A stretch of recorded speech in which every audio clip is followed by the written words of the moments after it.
Hey tubers, welcome back for another adventure. So I was filling a tire and my little compressor here just quit. Um, a couple of things. This is one of the cheapest compressors you could get at Harbor Freight. I don't think I bought it new. I think it was one of those flea market bargains for $5 or $10, and it looked relatively new. I think it had a problem with the hose, so I bought it back then. I mean, it even still even has the sticker over the gauge. So anyhow, I think I bought it and it didn't, all it was the compressor. It didn't have the hose. I think that was the deal with it. And once again, I think it was new and it was missing the accessories. I'm once again going into ancient history. I was using it and it just quit. It just turned off, and I used the rest of the air out of the tank, I think to fill the tires on one of these all-terrain vehicles. And it was done. I had to move on to something else. So I just wanted to put a few minutes into it before, I took the hose off of it and cut the cord loose and, stole the regulator and a few other parts and pushed it over the side. So I plugged it back in and I went to turn it on, and the on-off switch is like funky. So from there, it was relatively easy to figure out what to do.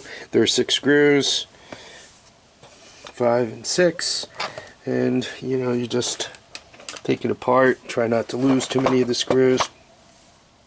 So I took it apart, and by turning it upside down to show you, I ended up losing a screw, but that's besides the point. If you look right here, basically the switch melted.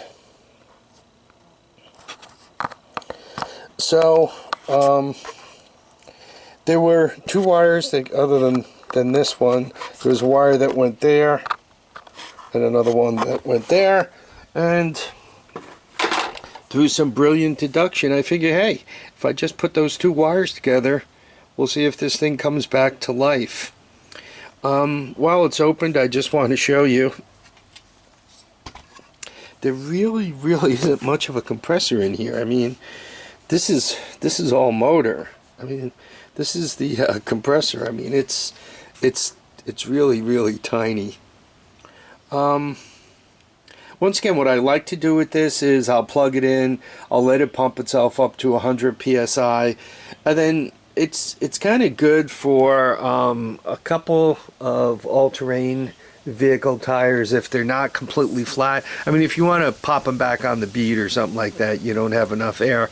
But if you only need to get a couple of psi into each one of them to ride the bike again, it's handy. A lot of times also I'll fill it up, and I just unscrew this, and then when I clip that on, I screw this back in and fill the tire up. It's my portable air supply that has a built-in air compressor. Anyway, so I put those 2 wires together. This isn't the first compressor I worked on. I worked on another one that when I did that, it started up, ran for a minute, started to smoke. I let it keep going because I thought it was amusing. From smoking, it went to sparking. It started making horrible sounds.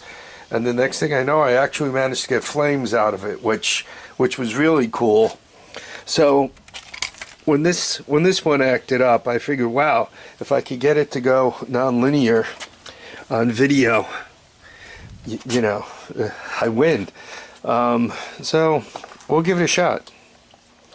Obviously, safety point of view, please wear your safety goggles.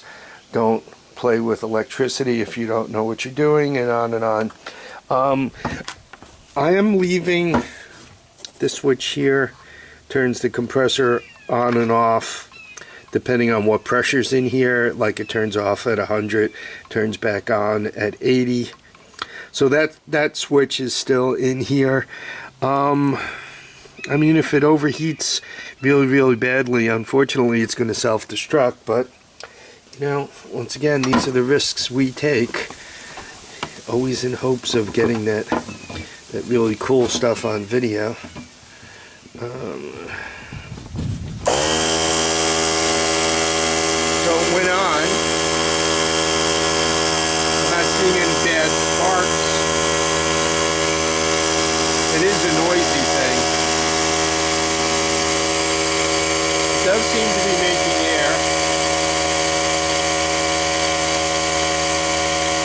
Normally it makes the first, 20 psi pretty quickly. To get to 40, it takes twice as long. To get from 40 to 80, it takes twice as long again. And then to get the last 20 psi to shut down, it seems to take forever. Well, I'm not hearing anything weird. Sounds like it always sounded. I'm not thinking it's going to go non-linear. But so I'm gonna shut this down. Though if it begins to smoke and steam, I'll have to fire it up again. So basically, what we've managed to do is extend the life of this compressor a little bit longer. If one wanted to, the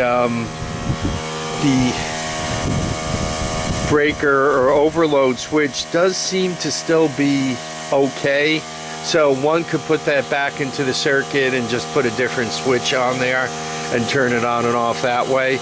For me, I just as soon unplug it, because the only time I use it,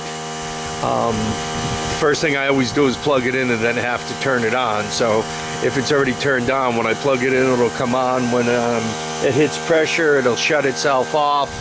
And then I typically unplug it and carry it to where I'm going to use it. So keeping it in its current state is just fine. Alright, so there's a little compressor repair for you guys. And once again, just in case you find one at some flea market or something for $5 and you decide to take a chance, this is one of the things to look at. A lot of times I find with stuff like that, if one of them has a bad on and off switch, you'll soon discover that they put an underrated switch in all of them. So when you're at a flea market and you see one, if you try the on and off switch and it feels weird, if it doesn't feel right, and the guy says, oh, it's broken, I'm selling it for parts, offer him $2 for it or $5 for it, and you'll probably be able to fix it. And then for tires, you have a nice little compressor to use. Alright everyone, I want to thank you for watching and commenting and subscribing. Please remember to keep your feet down, keep your heads up, and get out there and enjoy each and every day. Bye now.